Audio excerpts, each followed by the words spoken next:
Hey dosto, this is Asif Ahmed and welcome back to my YouTube channel's Eddie Mount Blog.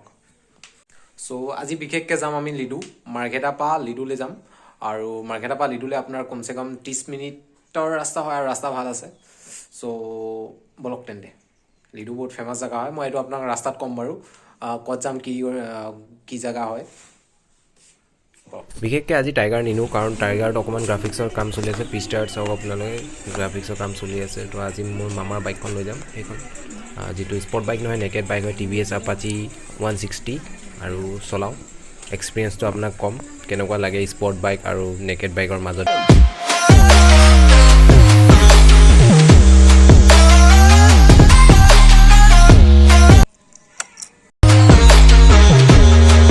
Guys welcome to মোটোভ্লগ and আজি মই চলাই আছোঁ আপোনাৰ naked bike হয় যিটো এইখন আৰু এতিয়া মই বৰ্তমান নেকেড বাইক লৈ আহিছোঁ কাৰণ যিটো ইয়াৰ ৰাস্তাটো হয় অফ ৰোডিং ৰাস্তা হয় আৰু অফ ৰোডিঙত নেকেড বাইক ভাল যিটো মোৰ ওচৰত আছে স্পৰ্ট বাইক আৰু তাত অকণমান গ্ৰাফিক্সৰ কাম চলি আছে চ' সেইটো ভিডিঅ'টো মই বনাম মানে স্পেচিয়েলিকৈ তাৰ ছেপাৰেট এটাকৈ ভিডিঅ' বনাম যে গ্ৰাফিক্সৰ মানে কিমান কি পৰিলে কেনেকুৱা হ'ল বহুত চিপ ৰেটত গ্ৰাফিক্সৰ কামটো কৰি আছে যিটো এতিয়া হৈ আছে কামটো মোৰ এক্সপিৰিয়েঞ্চৰ কথা যদি কওঁ তেন্তে নেকেড বাইক স্পৰ্ট বাইকতকৈ মাছ বেটাৰ হয় অফ ৰোডিঙৰ কাৰণে কাৰণ অফ ৰোডিঙত নেকেড বাইক বেছি ভাল চলাবলৈ আৰু চলাই আপোনাৰ সুবিধাও লাগিব আৰু বহুত কমফৰ্টেবল নেকেড বাইক অফ ৰোডিঙত বহুত কমফৰ্টেবল হয় লেকিন স্পৰ্ট বাইক হৈ গ'ল আপোনাৰ একদম উল্টা হৈ যায় আপোনাৰ ইয়াৰ কাৰণ স্পৰ্ট বাইক বনিছে আপোনাৰ হাইৱে নেশ্যনেল ৱে এই সব ৰাস্তা চলিবলৈ কাৰণে বনিছে যিয়ে হোক মোক লেকিন স্পৰ্ট বাইক বেছি ভাল লাগে লেকিন নেকেড বাইকো ভাল লগা মানুহ আছে বহুত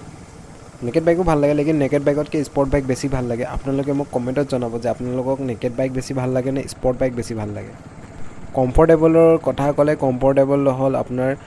নেকেড বাইক কমফৰ্টেবল বেছি হয় স্পৰ্ট বাইকত অকণমান প্ৰব্লেম হয়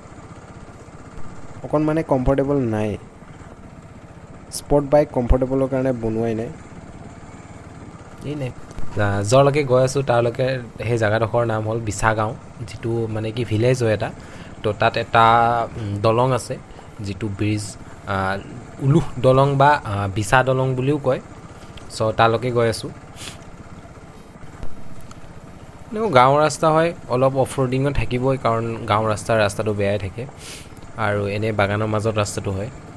বাগানৰ মাজে দিয়ে যাব লাগে আপোনাৰ আগত গৈ কেনে দলংটো পোৱা যায় তো তালৈকে গৈ আছোঁ বলক আগলৈ চাওঁ কি ভাল বস্তু দেখি পাওঁ আৰু কিমান ধুনীয়া দৃশ্য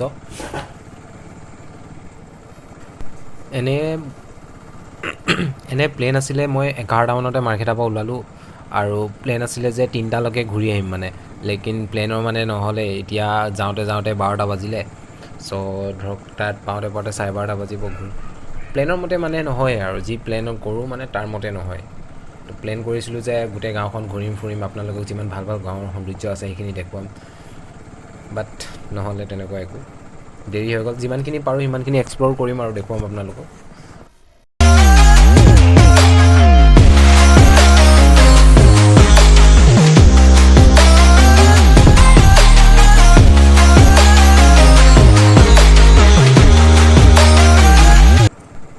মানে গাঁৱৰ মাজত যিটো দলং আছে আপুনি মানে কি এনেকুৱা গাঁৱৰ মাজত দলংটো আপুনি খুব কম দেখি যাব পাৰে এই ডাঙৰ দলং মানে খুব এনেকুৱা দলং আপুনি মানে ভাল টাউনত দেখি পাব যিবিলাক ব্ৰিজ থাকে তো এনেকুৱা দলং নহয় ক'ব গ'লে ব্ৰিজ হয় এইটো এটা তো মই সেইকাৰণে চাব আহিলোঁ মানে গাঁৱৰ মাজত ইমান ডাঙৰ ব্ৰিজ এটা আছে ময়ো চাম লগত আপোনালোকেও চাব বলক বাইক গ'লোঁ আমি উলু দলং যিটো আপুনি আগত দেখি আছে যে সেইটো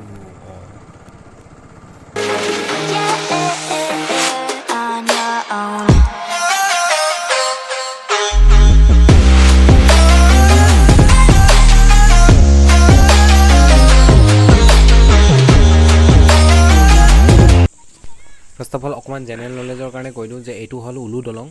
যিটো লিডুত আছে আৰু এই চাইডে দৃশ্যটো চাওক কিমান ধুনীয়া দেখিবলৈ আৰু ইটো চাইডে ঘৰ আছে গোটেই গাঁও হয় এইটো বিশেষকৈ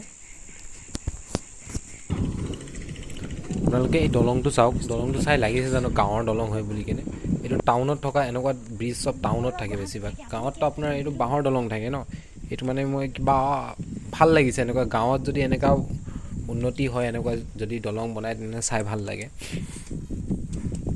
এই ব্ৰিজখন চাওক আপোনালোকে গোটেই লোহাৰে বনোৱা হৈছে সেইকাৰণে গোটেই লোহাই হয় মানে এইডোখৰ পূৰা লোহা দিয়ে নিৰ্মাণ কৰা হৈছে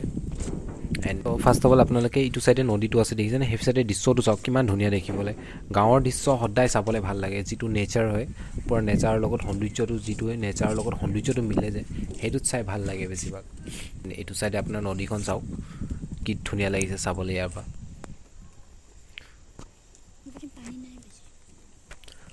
অঁ এই ইয়াত চাওকচোন মানুহ চবে পাথৰ আনি যাব পাৰে এইটো বেগত তাত পাথৰ আছে হ'ব পাৰে নদীৰ পৰা পাথৰ তুলি আনিছে Whenever your heart is broken, don't ever forget you're golden. গাইছ আপোনালোকে যদি ফূৰ্তি কৰিম বুলি ভাবে তেন্তে আপোনালোকে এইফালৰ পৰা নদীত নামাৰ ৰাস্তাটো আছে যিটো দেখিছে এইফালৰ পৰা নদীত নামিব পাৰি আৰু নদীত নামি কেনে যদি আপোনালোকে গাও ধুম বুলি কয় ধুব পাৰে পানী ভালেমান আছে অলপ চিৰিৰ দৰে বনাই থৈছে তেওঁলোকে চিৰিৰ নিচিনা এইখন নদীখন তো বিশেষকৈ আগতে এইডোখৰত নাও চলিছিলে তো 1995ত মানে দলংটো নিৰ্মাণ কৰা হ'ল তেন্তে গাইজ এতিয়া আমি গৈ থাকোঁ কাৰণ সময়টো দেৰি হৈ গৈছে 3টা বাজিলেগৈ আৰু ব্ৰিজ দি পাৰ হৈ যাওঁ চাই যাওক আপোনালোকে আৰু যদি ভিডিঅ'টো ভাল লাগিছে তেন্তে লাইক কৰিব আৰু চেনেলটো যদি নতুনকৈ আহিছে তেন্তে ছাবস্ক্ৰাইব কৰিব নাপাহৰিব কাৰণ ছাবস্ক্ৰাইব কৰি দিলে মই অকণ আৰু ভাল ভাল ভিডিঅ' বনাবলৈ কাৰণে চেষ্টা কৰোঁ চ' ভিডিঅ'টো মই ইয়াতে শেষ কৰিছোঁ আপোনাক মই লগ পাম নেক্সট ভিডিঅ'ত